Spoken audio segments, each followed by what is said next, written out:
Hello everyone. Today I wanted to follow up on our relationship compatibility video that we started last time.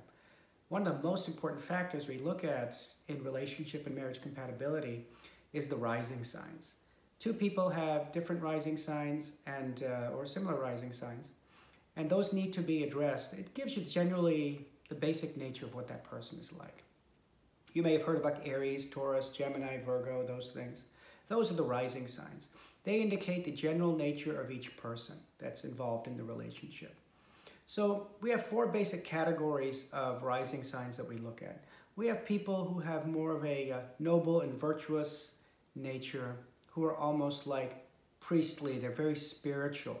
These are people who may have a rising sign of, say, Taurus or Libra, which are ruled by Venus, or certain signs that are ruled by Jupiter. And they're very much interested in spirituality, doing good for the world, maybe, looking at the other world. They may become priests or monks or things like that. Then you have the second group, which are people who are very heroic in nature. They want to do good for the world. They're like political leaders and kings and warriors. They also want to do good, but they're not so inclined to spiritual life. They're much more passionate in nature. You have a third group of rising signs, which involves people who are more focused on money, making money for themselves, but also to do good in the world with it. They may be small business owners, or they could be CEOs of companies. But they're more focused on the monetary aspect of this world. Then the fourth category is people who are simply interested in working hard for themselves and enjoying their own life, but not interested in much of anything else.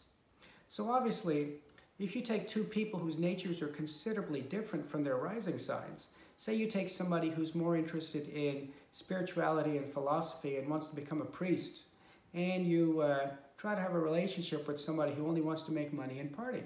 It's not going to work.